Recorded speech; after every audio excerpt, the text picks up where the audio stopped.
everybody, and welcome to Healthy Living Live. It's been a while since I've done a live broadcast, and I'm very happy today to introduce you to Nicholas Davoren. He is the founder of Local Spicery, this wonderful company that we're going to tell you all about because they make some of the most delicious SOS-free, sugar, oil, and salt-free spices. Nicholas was a vendor with his lovely wife at the recent Ultimate Weight Loss Live conference in Vegas, and I didn't even get a chance to talk to him in 3 days because there was always somebody at his booth. So please welcome Nicholas. Thank you so much for being here.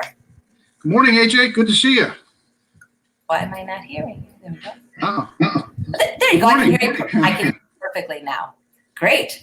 So tell us about your company, how you started it, and tell us a little bit about your spices, because I want everybody to see some of these wonderful spices that you make. I first found out about you through your pepperoni spice, which is delicious, by the way, especially on mushrooms. But then we got to talking, and you were a vendor at Get Healthy Sacramento last year, and you learned more about the plant-based diet and specifically SOS-free.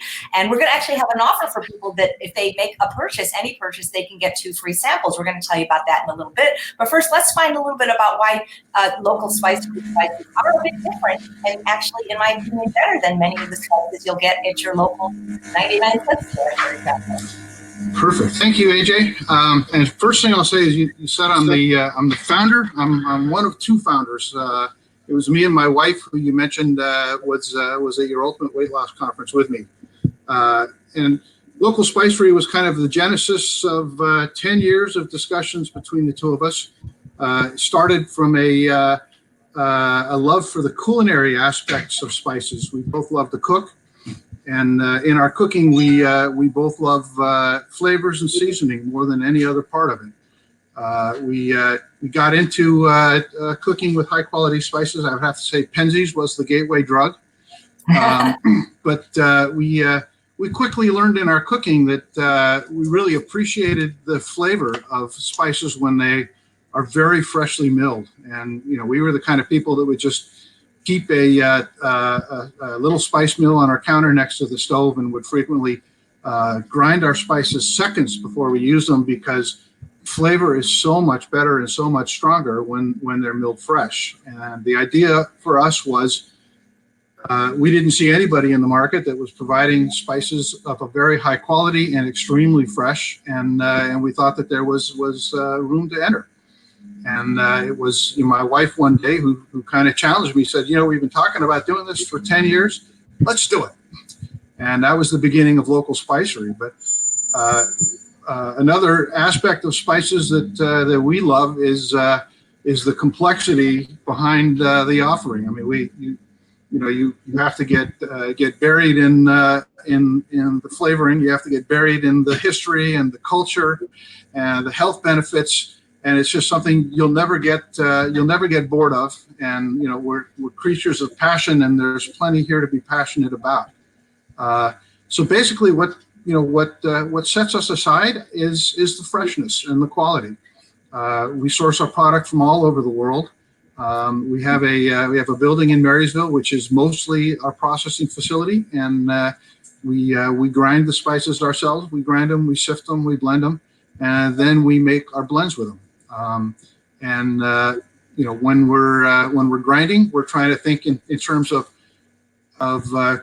producing product that we can sell out of within 30 days. So you can just kind of think about that and what the freshness is, and contrast it to most spices that you may buy at a grocery store.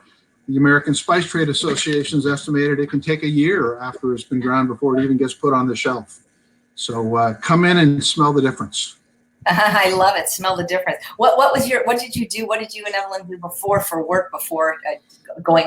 What I love about your story is that you took a leap of faith in doing something that you loved, which is something I encourage people to do. So we met in the engineering business. We both worked for large national and global engineering companies. Both of us also had careers before that. Evelyn, right out of college, worked for a large grocery store chain where she was responsible for pricing and price analysis. She was a price analyst.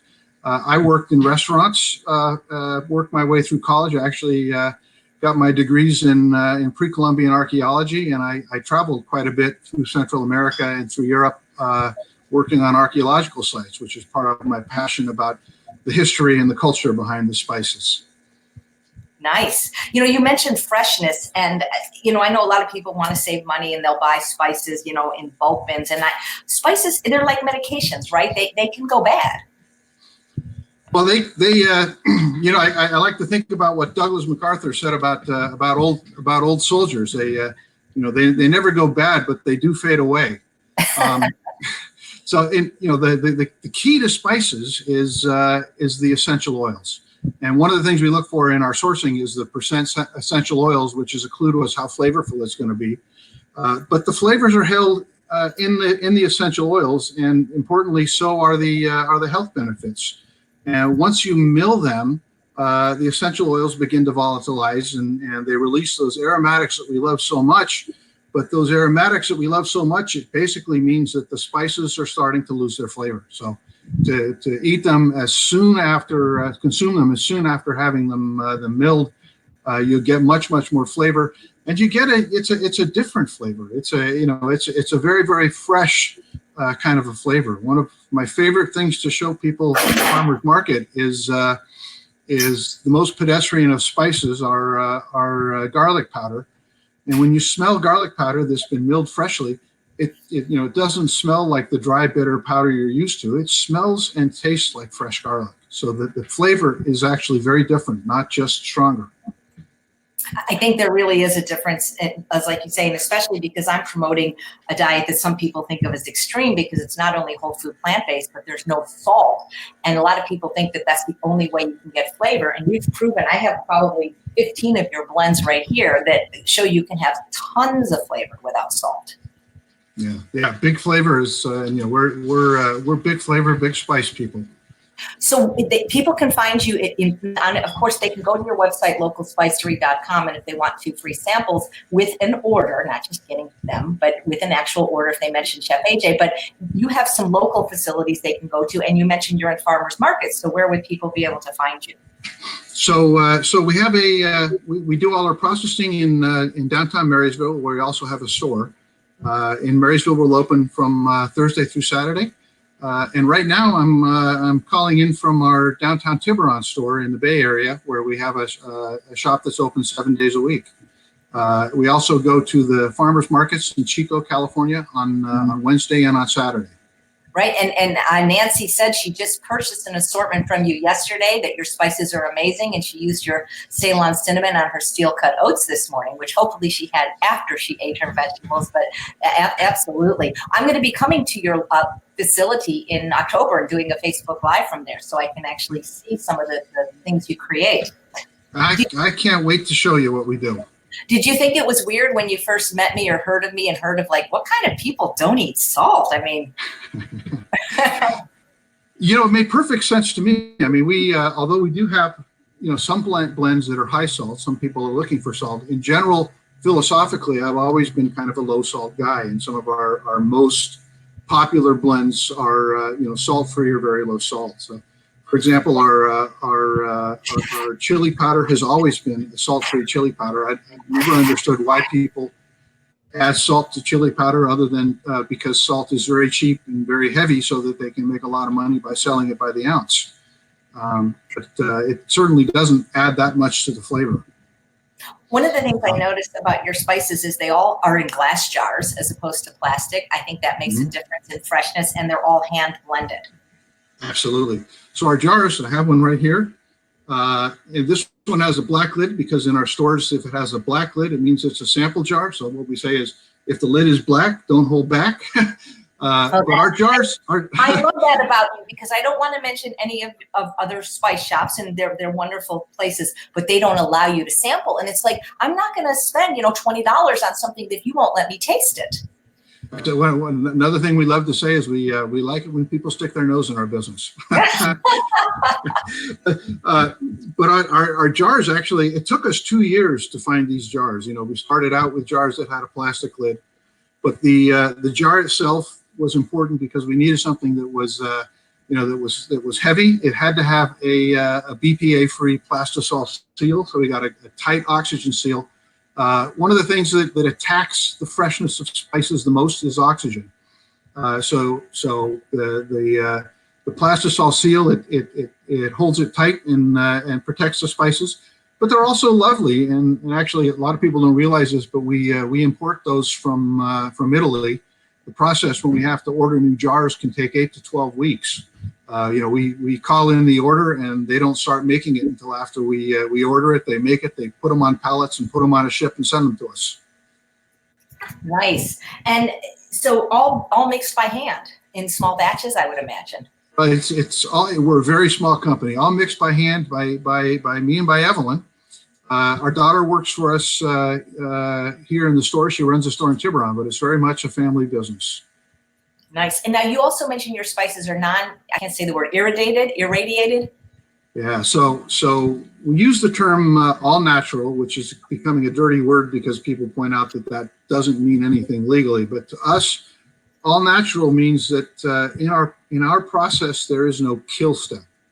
And what a kill step is we're mostly worried about pathogens, Salmonella and E. coli, and a lot of people handle that by irradiating or fumigating the product with ethylene oxide. Both are problematic, in my opinion, from the standpoint of the quality of the product, but also from the standpoint of flavor. Irradiation changes the flavor. But the biggest issue in my mind with people that are sterilizing their product before they sell it is it becomes an enabler. If big companies tend to do most of their processing of spices overseas, where they're not under the watchful eye of the FDA. They don't have to follow FDA regulations. They don't use FDA food grade equipment, and they basically treat food like literally, it's an industrial process until the day that they want to import it to the United States, and then they sterilize it so they can show a sample that says, see, it has no salmonella and no E. coli in it, and they wave their magic wand and suddenly it's food. We think that it should be treated like food at the farm. It should be treated like food when it's shipped. It should be treated like food when it's processed. And the only way we can do that is do the processing ourselves. Nice. What's your most popular spice? It's hard to say. It changes with seasonality and it changes over time. Right now, our most popular blend, I'm ashamed to have to say this to you, but it has some salt in it. It's a low salt blend we call Stinson that was first envisioned for steak, but actually it's great on vegetables. It's great on almost anything. The blend is very complex. It's just sweet ancho chilies with a very, very subtle blend of herbs behind it. So you really get the flavor of the chili and the richness of the chili flavor through. One day we're going to do that as a salt-free blend. One day soon, I think. I look forward to it. What's your most popular single spice, for example? Like because you sell like dillweed and smoked paprika. So what are people really buying when it's not salt? It would have to be cinnamon, and we carry 3 different species of cinnamon. There are 4 different species of cinnamon that are used for culinary purposes, but we carry 3. We have the Ceylon cinnamon that you mentioned that Nancy bought and used on her breakfast. The Ceylon cinnamon is a very, very mild flavored cinnamon, but with the mildness, you get through some tones that we don't normally recognize in cinnamon, like fruity tones and floral tones. We carry the Indonesian cinnamon, which has a stronger flavor. It's more familiar to most people. It's the most common cinnamon used in the United States. In fact, it's estimated 80 to 90% of the cinnamon in the U.S. is Indonesian. But we also carry the Saigon, which is the most powerful cinnamon that there is known, and it's very powerful, very strong, almost hot, like a red hot, and it's intensely sweet. I've actually had people come back after buying it and argue with me that there's sugar in it, but there is no sugar. Yeah, I love it, and I say the same thing for people that are looking for sweet without sugar. That I have the Saigon of yours; it's incredible. Yeah. Some people worry about Saigon and health impact. We get asked all the time with cinnamon, which is the healthy one, right? And it's a bit of a misnomer because in reality, all 3 of those cinnamons have the same quantities of of the healthy biochemicals in that, so that the health benefit is about the same. The key is there's another biochemical found in cinnamon that's called cinnamaldehyde, which gives us that really, really strong cinnamon flavor. But if you're taking it in large quantities, and I've talked to doctors and they say it's tablespoonfuls a day, it can be carcinogenic and it can cause liver damage. So if you're eating cinnamon like most people do, a teaspoon or a portion of a teaspoon at a time, there's nothing to worry about. But for people that are taking very, very large quantities, trying to regulate their blood sugar or using it as a anti-inflammatory, you would want to consider the Ceylon, which has a much, much lower quantity of the cinnamaldehyde. Nice. What are the difference between herbs and spices, and what are some of the health benefits of them? So usually when people say spices, it encompasses everything, including herbs. Herbs generally are, the leafy component, although a lot of times we'll think of bay leaves as a spice. But leaves generally, or herbs generally are the green leafy component. And actually with herbs, they're not going to last as long. The flavor doesn't last as long as it does with spices. Even FDA recognizes this. And when you do when you put a freshness date on your spices, for herbs it should be 2 years and 4 years for spices, according to FDA. We think it's a lot shorter than that. But relative to the health benefit, it's kind of a loaded question. And it's loaded because, when we start talking about food, everybody, there's a lot of passion that's tied to our food. And, it brings back memories. It brings back, some of our relationships, our family relationships. These are all tied to foods. And so when we talk about foods, people get very passionate. And there's a lot of information that's out there specifically about foods that, may not necessarily scientifically be correct. So be careful what you read. Spices do have a lot of bona fide health benefits that have been proven in the laboratory and in some cases in clinical trials. But what we think is most important is that in general, spices and herbs tend to have a strong anti-inflammatory effect. And in general, they tend to have antioxidants, both of which are insanely healthy. And we think that just a generally high spice diet is very, very good for anybody. You can slice it and dice it, and you can say, well, what turmeric or cinnamon, and they have different specific things that the pharmacological world is looking at, but they're in such small quantities that my advice is, in general, a high spice diet is very, very good for you. And if you're trying to use it for medication, like you want to control your blood sugar with cinnamons, I would be talking with your doctor about it and what they recommend in terms of quantities to make sure it's safe. So many people are taking they're taking spices therapeutically in capsules now, things like turmeric and black pepper and things like that. I think put it on the food, enjoy it that way. I think that the biggest health benefit from spices comes from the flavor. My experience, I've gone through two big rounds of dieting. One was several years ago when I was changing jobs and was stuck where I couldn't change insurers because I had a diagnosis of high cholesterol. And I had to get my cholesterol down without any medication before I could move into the new insurance. So I went on a completely zero cholesterol diet for a long period of time. And I found then that, using spices and using a lot of spices, big, strong, powerful flavors, helped me to get the satisfaction that I needed from smaller quantities of food and from foods that didn't have the fats. And you had mentioned, how Evelyn and I had attended the Eat Healthy Sacramento function earlier this year at your invitation. We thank you for that. But both of us got so excited about the SOS-free diet that we decided to adopt it. And although I can't say we're perfect on it yet. We're working on it, and we've cut meats out of our diet, and we're seeing a lot of positive effects. But I can also tell you specifically that using spices is an important part of being able to work on that diet. Absolutely, absolutely. You don't have to eat bland, boring food, and your spices really help because they're so flavorful, they're unique, and they're delicious, and they're fresh. Yeah.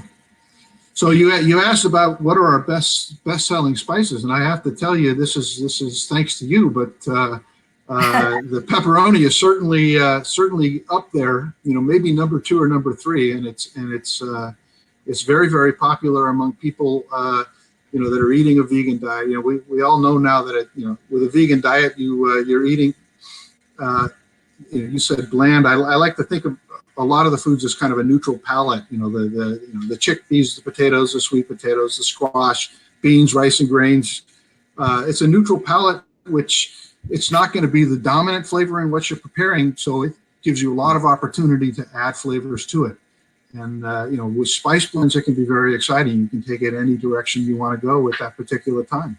Absolutely. If any of you watching have tried any of the spices, let me know which ones you liked. And if you have any questions for Nicholas, I can tell you what I like to do with the pepperoni spice is it's great sprinkled on potatoes to make air fries. It's like pizza fries, and then you dip them in marinara sauce. And I love putting it on mushrooms and air frying them. It's so good. I like it. I like it just sprinkled on sweet potato.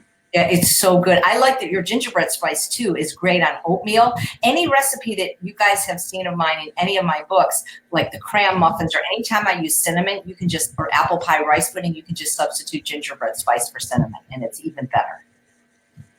We have another blend we call Moroccan breakfast blend that I blended specifically for oatmeal.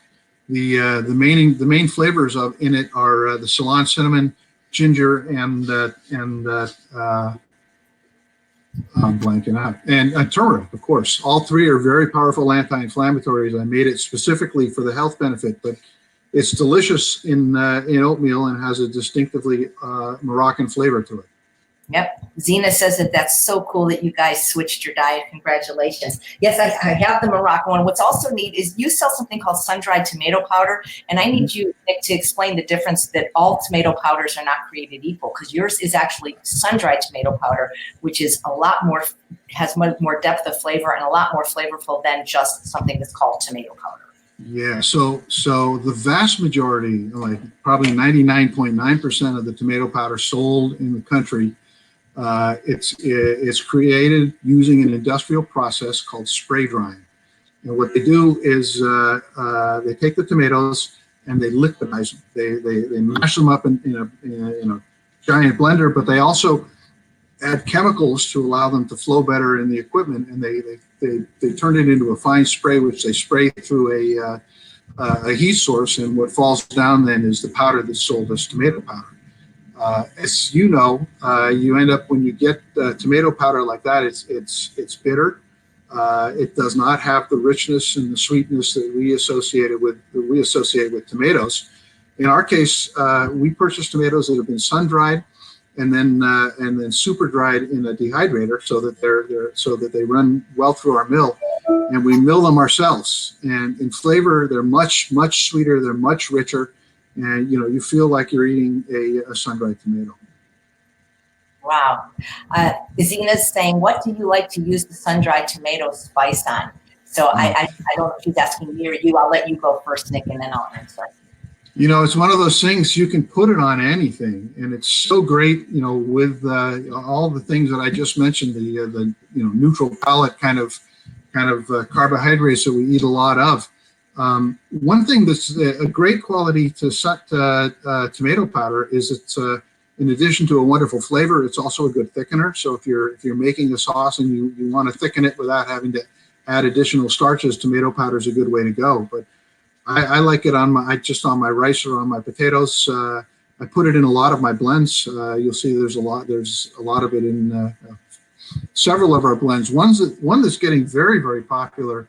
We've had it out for 2 or 3 years, but just in the last year, it's exploding in popularity. We call it Sole della Toscana, and it's the sun-dried tomato powder, garlic powder, and rosemary. And it's got a very distinctively Northern Italian flavor. You can put it on anything, and it's delicious. Yeah, that sounds amazing. But you're right. There's something about sun-dried tomato powder that even before I knew you, I used to be able to get it many years ago, and then I couldn't. But I used to grind my own sun-dried tomatoes just because I found, especially in salt-free cooking, even though it's not really that it's salty, there's so much depth of flavor that by using it, blending it even into soups or salad dressings, it just felt like it had salt in it. It's a wonderful umami flavor, right? Yeah, absolutely, absolutely. Well, cool. And tell me about the new flavor. Well, maybe not new to you, but it's new to me. Depth. Depth. And depth is pure umami. So, for people who aren't familiar with the term umami, it's a Japanese word, and actually translated, it means a pleasant flavor. But food scientists have always recognized 4 flavors that you can taste in your mouth: salt, bitter, sweet, and sour. In the 1940s, a Japanese food scientist proposed that there is a 5th flavor that he calls umami, and it's that rich, dark flavor that evokes so much passion in us and causes us to salivate immediately. That's hard to define, but it's the dark flavor enhancing quality. The dark side behind umami is, this food scientist went on and used it to distill a product called MSG, monosodium glutamate, which was popular for decades, but not as popular right now. Our depth is all natural products that have a rich umami flavor, including the kombu kelp, porcini mushroom powder, the sun-dried tomato powder, onion powder. I mean, they're just all those rich background flavors, and it's not something you want to use just as a if you're going to use it, you're not saying, I want this to taste like depth, because the depth is a flavor enhancer. It plays in the background and makes other things taste better. Nice. So Kristen is asking, what is your favorite spice on steamed sauteed spinach or kale? You know what? For greens, I like chilies, and a lot of times on greens, what I'll do is just a chili infused vinegar, because the acid with the chili is just such a natural, I think, with the flavor of greens. Well, you and I, by the way, Thomas Allen of Balsamic said to say hello. You guys have been natural. I mean, you are great co-conspirators, because you guys should almost have a store or a booth together, because products, complementary items. Yeah, we do, definitely. And not only complementary items, but a complimentary guy. He's a good man. Right, absolutely. So, do you have anything like lemon that's because what I was answering your question in my head, I like to put like fresh lemon zest on my greens. Do you have anything that would give that type of a flavor too? So the closest I come, there are two things. The first one is Persian lime. Persian lime, we get it's a species of lime that is brined for 2 days and then sun dried until it's light like a ping pong ball. We run it through the mill to a fine powder and use the powder. It has the full citrus flavor of a lime, unlike just the zest or just the peel. So Persian lime has some dark flavors that go with it that are distinctive, that I think are delicious. The other that I would consider is sumac. Sumac is a Middle Eastern spice, and it's sour, it's citrusy, and delicious. Nice. Somebody's answering for your company. If you had Holly powder, that is so nice, because that is a spice that I like too. Because sometimes, I find that I don't like to always super spicy. But the jalapeno powder is so great when you don't have a jalapeno. Hey AJ, I'm gonna grab this and step outside for a second, so I won't have this noise in here. No worries, absolutely. So guys, thank you so much for being here. And Susan and Danielle, you're saying we'll be able to watch this whole thing in full later. Absolutely. So the minute the broadcast ends, you can watch it live right on my Chef AJ Facebook page. But I always download my broadcast to YouTube, and they'll be posted there on the Chef AJ page within 24 hours. So, but I agree with you about acid with greens. I think that also there's a health benefit when you put vitamin C with greens, but also the taste buds for sour sit right next to the taste buds for salt. And somehow with greens have a naturally salty component, and then you put the sour in, and you really think you are doing something. Now, tell us the difference between spices that are roasted, that are toasted. For example, like people, I think sometimes don't understand that smoked paprika and paprika are not the same thing. Not the same thing at all. Totally different. In fact, when I'm using smoked paprika, primarily I'm going for the smoke flavor from it. But it takes this. The smoke flavor tends to cut some of the a little bit of the bitterness, some of the sweetness, and it makes it a fuller, richer flavor. Again, it pulls out. So paprika, tomato and chilies both. They have a very, very sweet flavor, but they also have a strong umami flavor. And when you smoke it, it really pulls the umami out, and it cuts the distraction of the sweetness. Very, very different. I agree. Right. And oh, by the way, your pumpkin pie spice is also another one that I love. I love your blend because, people can make their own blends, but why bother when you've already, done that for them? So the inspiration for the pumpkin pie spice is a dish from the Philippines. It's called a cazuela pie. I think we actually have the recipe for it up on our webpage. Cazuela pie is pumpkin and sweet potato. It's delicious. I haven't worked out of a SOS free version, but I will soon, I promise. And key to our pumpkin pie spice coming from this dish is the use of star anise. And when you taste it, you'll get it right away. Mm. Do you have cooking classes at your facility?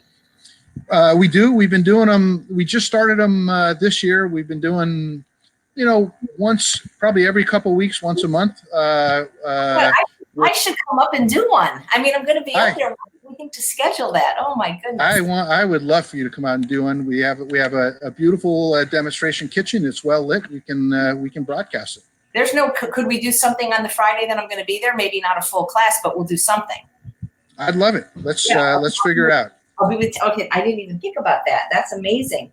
So, but is there any benefit for us to take your wonderful spices and do anything further with them? Like I know sometimes people toast or roast their cinnamon or cumin, or that's not necessary for buying from you because yours are so good. Yes, I mean people like that flavor when they toast it, particularly with Indian cooking. We one of our customers right now is a big Indian restaurant in San Francisco, and they do require that we toast some of the spices. I personally don't prefer it. I like the fresh flavor of freshly milled. It's got a slightly astringent quality to it, and I prefer it. I think that toasting spices is mostly used when you have older spices where you need to toast it to release to rejuvenate them. They're not good, right? You bought them at the cent store. Toasting is a great way to restore the aromatics to spices if you've had them around for too long. But if you can get fresher spices, I think that's the best way to go. And that leads me to my next question, Nick. What is too long? I remember when my mom died 16 years ago, there was a metal jar of Coleman's dry mustard powder that I swear was there the day I was born in 1960. It couldn't have been. I mean, not that it would hurt you, but they lose their potency. So what is a good shelf life for spices? And what's the best way to store your spices or spices in general? So I get asked the question daily, how long will they last? And, I'll answer the question, but it in some ways it's the wrong question. How long do they last? For me and my palate, I find after a year, you've lost a significant amount of the aromatics. And the aromatics are so important. There's probably 80-90% of what we get as the flavor is actually the aromatics, not the taste. And after a year, you can really see a significant drop in the spices. But the reason why I say it's the wrong question is you think about it from the standpoint of they're saying, how long can I hang on to these before they're dead? And really, the right question is, what are the things that I can do to rejuvenate my relationship with my spices in my spice cabinet so that I'm using more of them and using more of them faster. You want to, when you buy spices, you bought them to use them, and even if you buy it just for one recipe, the reason why a chef put something in a recipe that's a little different is maybe the chef wanted you to experience, the pleasure of white peppercorn or whatever it is they put in. So I guess what I would say is, when you buy spices, use them as quickly as you can. I mean, it should be a passion. I mean, spices can be one of the most passionate and fulfilling relationships in your life. I know when I get to have a new blend, I'll have it on the counter at home, and I'll be thinking about it all day long, how I'm going to use it that night and what I'm going to use it on. So the real question is, how can I use it, and what can I do with it tonight? Well, I agree. Azina's asking, what other new blends are you currently working on? And I want to add to that, were there any that just didn't fly? I have, from time to time, we have ones that maybe were too complicated to use. Some of them are still, we still sell, so I'm not gonna mention them by name, but I think, I have specific spices I made for very specific purposes, and they're very good in that context.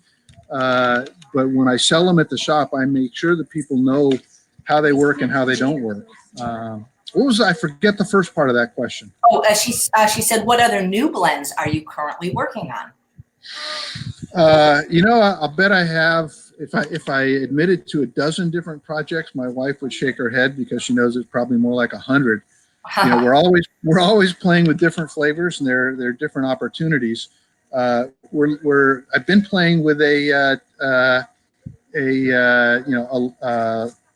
lime chili blend. Sort of like a tahine, but I'm playing with some exotic chilies on that. Right now, I'm working actually on some blends for a large restaurant that we're working with, that's taking up most of my time. It's a little exciting because this restaurant is owned by a Native American tribe, and recently they asked me if I can source wild acorn for them. Oh my. That's cool. So GC has a really good question. Is there much difference between the flakes or powder form or spices? Because I always wondered, like myself, like you see in the store, granulated garlic powder. What is the difference between different types of the same spice? So a couple answers on a couple different levels. The first one is the larger the piece of the spice is, the longer it'll last for you.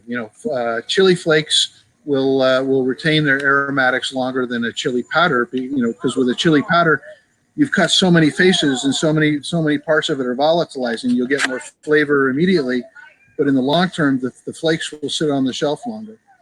But also in the mouth, with larger pieces, you'll get larger bursts of the flavor. So there is a distinct difference. One thing a lot of people may not realize, but with our onion, what we sell is our milled onion. It's a combination of both onion powder and onion granules. We choose not to sift it because the onion is such a soft flavor when it's dry. We wanted to leave some of the granules in, so that when you're consuming it, you're getting more bursts of onion flavor that come through. Nice. And I see somebody from your company posted you're also reworking some popular blends to make them salt-free. Is there something we should look for if we're buying spices elsewhere that we should just certainly use? I don't know, like I see citric acid, things like that that we should avoid in spices or blends. Well, for me, I'm all about pure ingredients, and I like everything to look and sound like food. So, citric acid, I use citric acid in only a couple spices when you really need that, that level of flavor. But in general, people should look in the ingredient list for pure foods. But in buying spices, if If it doesn't say organic, I think you need to assume that it's been either irradiated or treated with ethylene oxide, and all that goes with that goes with that. Nice. And all your spices are non-treated, not an all organic. Is that correct? So we're probably about 90% organic, but not everything is organic. We are absolutely transparent on the label, what is and is not. And when you look, you'll see most of what we use, and many of our blends are 100% organic. But there are still a few things where either we can't get it, we can't get the product in an organic form, or in some cases, like with chilies, organic is just prohibitively expensive. Got it. Now, what I like is that I'm allergic to black pepper, and I recently tested it again just to be sure. And boy, am I. But I love that so many of your blends are black pepper free. And I wanted to know if your Morita chipotle, because chipotle pepper is it's not black pepper. It's one of my favorite seasonings after smoked paprika. Yours is just so intensely rich and flavorful. Yeah. And a lot of that comes from it just being freshly milled, but we tend to work mostly with the Morita chipotle. There are two types of chipotle. There's the Morita, and then there's what they call the true chipotle. Both are smoked jalapeno. The true chipotle is actually a special cultivar of the jalapeno.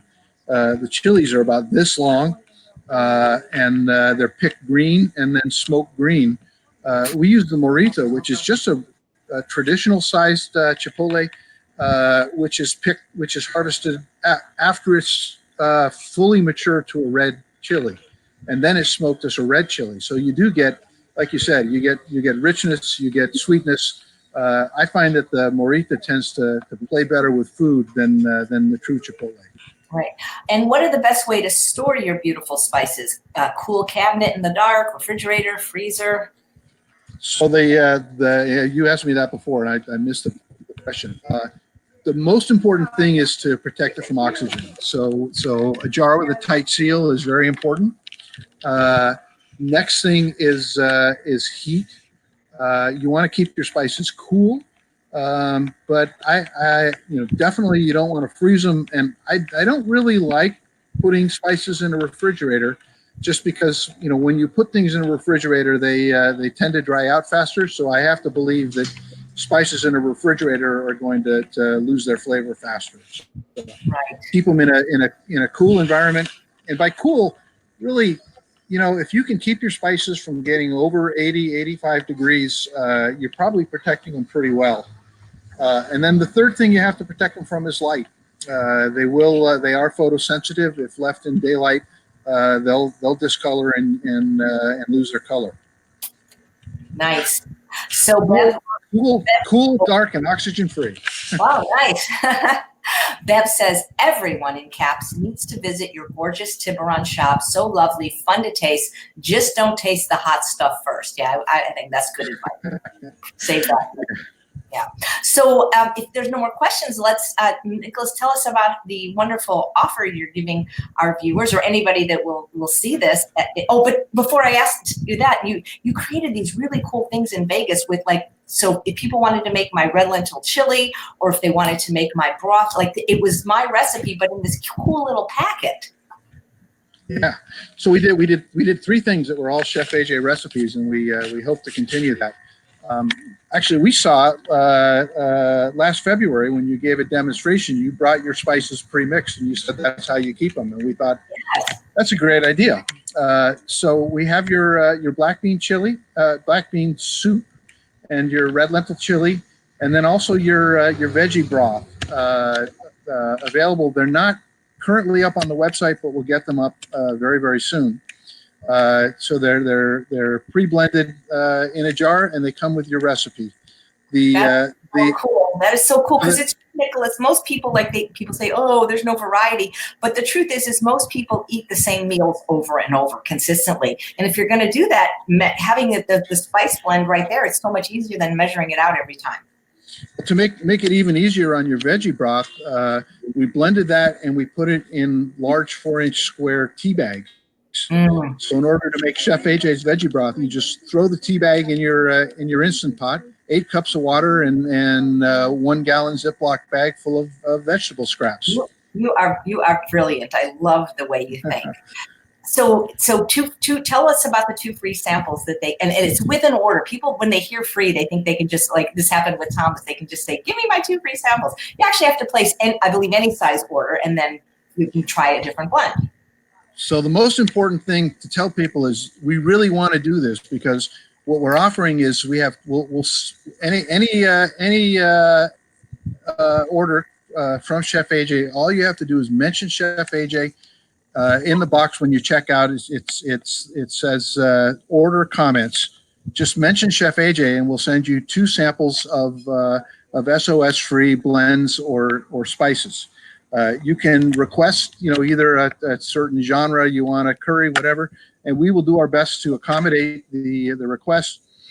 Just realize we're a very small company, and because we try to work in very small quantities to keep it as fresh as possible, we may not have exactly what you want available, but we'll do our best. And we really want you to do this because we want to get in your hands some of these samples, and we want to share with you what we can do with salt, oil, and sugar-free.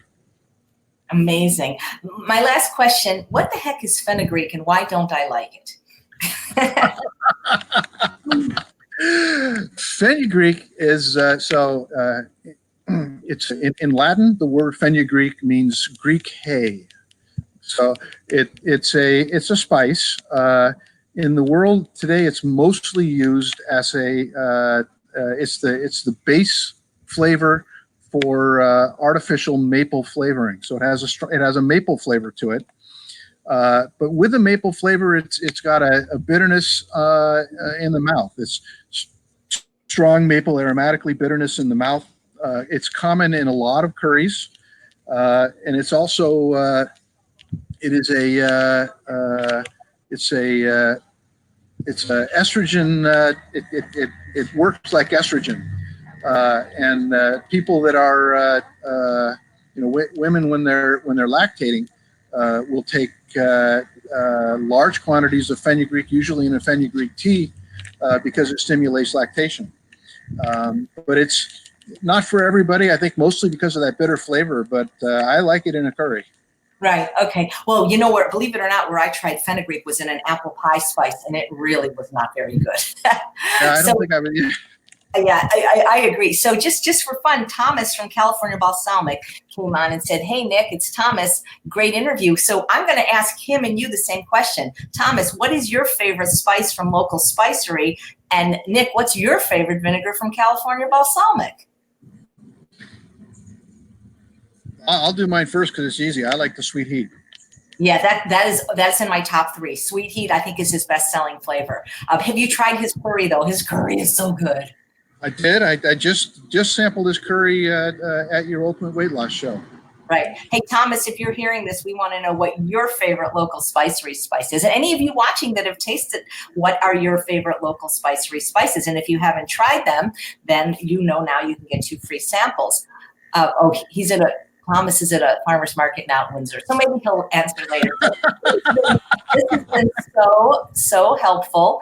We learned a lot about spices. I posted a wonderful comment from Zena. Awesome offer and so much great info, but for some reason I can't get it off the screen. So website, localspicery.com, right? That's it. And also when you go on the website, we do have a landing page just for SOS-free blends. Nice. So the drop-down menus across the top, I think it's flavor profile. Click it and then click SOS free. It'll help you make sure you're not getting something with salt or sugar in it.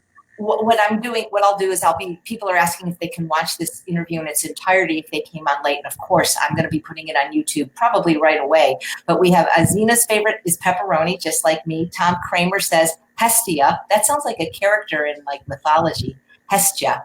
Hestia is the Greek goddess of the hearth. Oh, so it does. I must have heard that somewhere. Nice. Thomas loves your idea of 2 free samples. That's very funny, Thomas. He has a good sense of humor, and he says pepperoni is his favorite. So people like we all have similar tastes, it seems like. That's terrific. Julie likes the Saigon cassia cinnamon. So this is great. People are familiar with your company and your dedication, and hopefully more people watching this will be more familiar and they'll give it a try, and the 2 free samples will help widen their palate. Thank you very much. Well, thank you guys, and thank you for watching another episode of Healthy Living Live. I'm Chef AJ, and with the help of people like Nicholas at Local Spicery, I make healthy, taste delicious without sugar, oil, and salt. Have a great day.